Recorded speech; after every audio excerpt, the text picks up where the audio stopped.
So, what does a ghost story, a video game, and the future of artificial intelligence all have in common? Well, it turns out a lot more than you might think. Today, we're going to connect all three to tell one single story, a story about being trapped in a loop. You know that feeling, right? Like you're just reliving the same day, tackling the same problem over and over and over again. It's a feeling we can all relate to, a really powerful part of being human. And of course, pop culture is absolutely filled with this idea.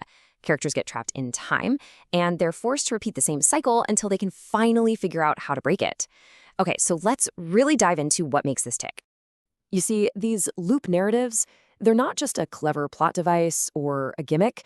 No, they're a really profound way for stories to explore some pretty heavy stuff. How we deal with loss, how we grow, and even the nature of time itself. A perfect example is the movie A Ghost Story.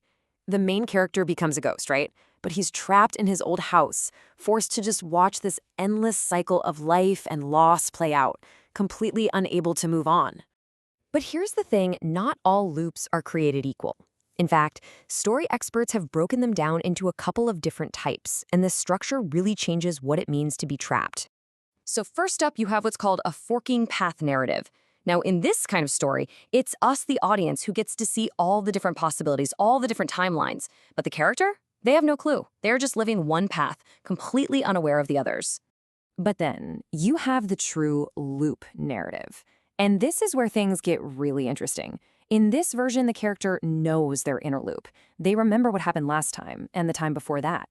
And that awareness, that memory, that's what gives them agency. It gives them the power to try and change things. And you can really see the difference right here. On the left, you've got that branching, forking path. It's full of possibilities, right? But on the right, it's just a closed circle. It's a trap. And that really is the core difference between exploring what could be and just being stuck with what is. Now, this whole idea of a character who's aware of the loop and is actively trying to change the outcome, well, that's a concept that video games have just absolutely perfected. See, in games, we're not just watching the loop anymore, we're playing it. Think about it. In a movie, you're a passive observer, just along for the ride. But in a game, something like Oxenfree 2, you suddenly have active agency. The choices you make directly change how everything plays out. And that creates this amazing direct feedback loop between what you do and what happens in the game world. But what if that loop could go even deeper? What if the game could sense not just your actions, but your actual emotions and react to them in real time? Well, that's exactly what this is all about. It's a concept called an affective loop. And it's not sci-fi. Researchers are building systems right now where a game can tell if you're getting frustrated or feeling joy, and then adapt on the fly to kind of guide you on this orchestrated emotional journey. It's pretty wild. So that brings up a really fascinating question then. Okay, we've gone from watching a loop to playing inside a loop. What could possibly be the next logical step in this whole evolution? And this is where we take the leap right to the bleeding edge of technology. We're talking about agentic AI.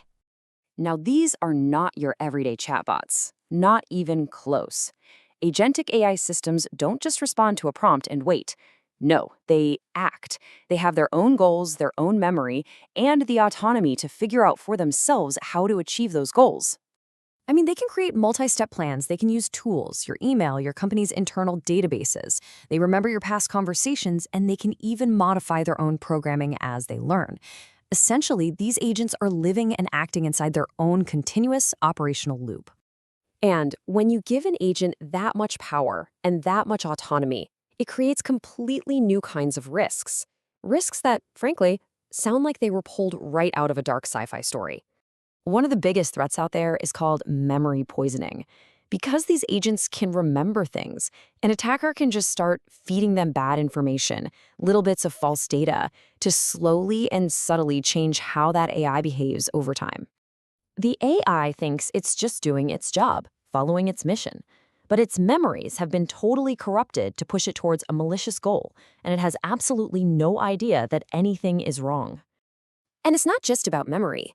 Attackers can trick an agent into using its tools the wrong way. They can slowly warp its objectives, or even compromise its permissions to cause all sorts of damage, all while the AI thinks it's doing exactly what it's supposed to be doing. Which brings us right back to where we started. We've built these incredible agents that exist in their own perpetual loop of sensing, deciding, and acting. They are, for all intents and purposes, the protagonists of their own story. So the final critical question we have to answer is this: how do we make sure it's a story with a happy ending?